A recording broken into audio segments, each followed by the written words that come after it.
This week on the Weekly Fix, the president tries to play hardball, Time Magazine chooses their Person of the Year, Corzine testifies before Congress, and an overpaid college professor attacks Christmas.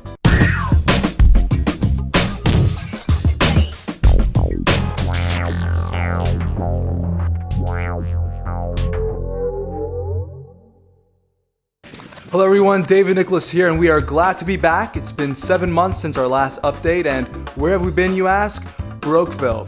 We're just a couple of young kids here trying to make our carbon footprint as big as possible in this world, but we realize that we also need to eat and have to focus on our real jobs for a while, but it's been tough. John Boyko, our media guru, moved back in with his parents. Keenan Knight got a new job, so he actually has to start working now. And Sarah Johnson left us and moved to New York City to work for some guy you've probably never heard of.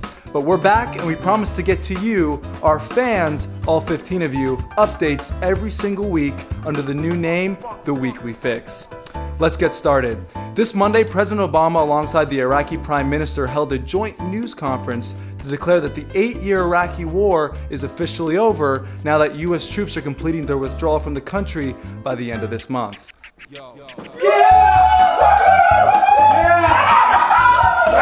But the president also confirmed on Monday that one of our most sophisticated spy planes has been captured by the Iranians.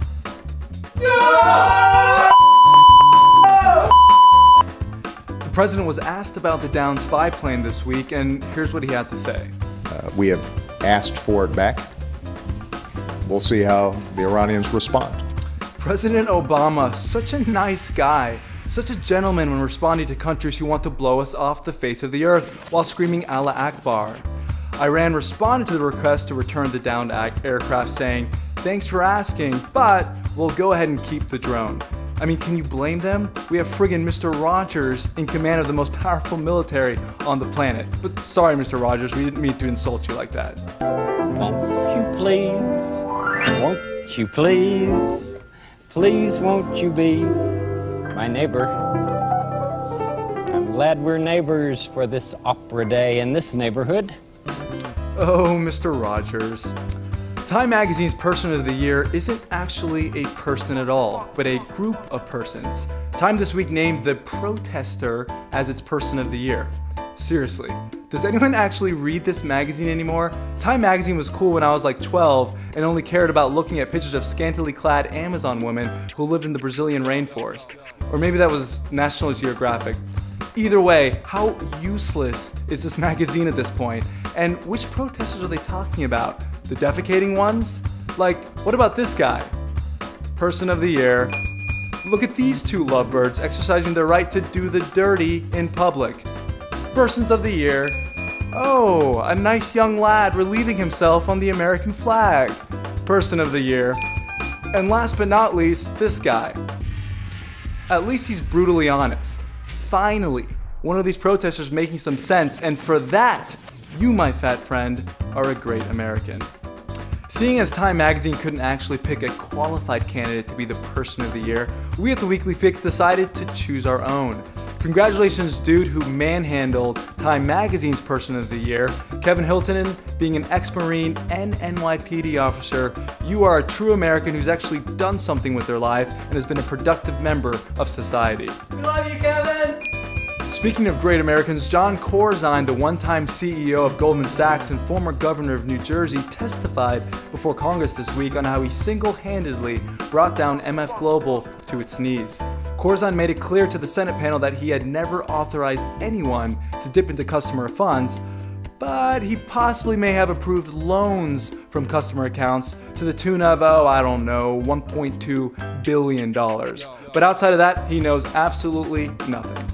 I simply do not know where the money is. Congressman, I don't recall. I don't know. Don't recall. $1.2 billion of customers' money. You know nothing about it. I take full responsibility. I guess, the one thing that struck me, Mr. Corzine, about your governor or senator, I don't know what to call you exactly. A lot of people have bad names. John, maybe, I don't know. What an idiot. Who would ever let this guy run anything, much less go to for advice on important policymaking decisions that affect our very way of life? before we were sworn in, when Barack Obama and I were literally sitting at a desk in a high-rise in Chicago, beginning to plan how we would try to get this economy out of a ditch. Literally, the first guy I called was John Corzine. Not a joke. Not a joke. Because first of all, he's the smartest guy that I know in terms of the economy and on finance. I really mean this. And he was pushing when I was campaigning about the need for us, once we took office, to hit the ground running, to save or create jobs. Did that just happen? That literally just happened. So the first phone call President Obama and old Joe made for advice on how to save jobs in the economy was to the guy that single-handedly bankrupted a company that's been around for about as long as the United States has been a country. We're all effed. In case you missed it, nothing says Christmas like attacking a childhood hero who we have all grown to know, love, and cherish deeply. A special ed professor named George Giuliani asserted that Santa Claus's behavior in the timeless classic Rudolph the Red-Nosed Reindeer promotes bullying and sends a wrong message to children watching the family favorite. So the professor actually rewrote the story with a politically correct Santa and a Rudolph that is sheltered from all the trials of life that are a reality to anyone that actually lives outside of a snow globe. In other news, Frosty the Snowman was arrested for indecent exposure. Apparently he doesn't wear pants, who knew? He has now been placed on the registered sex offender list and is having to leave the North Pole because apparently elves are now classified as children. I think perhaps we've seen the last of Frosty. We appreciate you tuning in. Be sure to subscribe to our page and also give us a like and comment below. Goodbye for now, but before we go, we couldn't finish the week out without mentioning Tebow, of course. He led the Broncos to yet another comeback victory over the Bears on Sunday. So because of that, we leave to you a little Tebow treat. I'm David Nicholas. Until next time, stay informed, stay tuned, and we'll see you soon.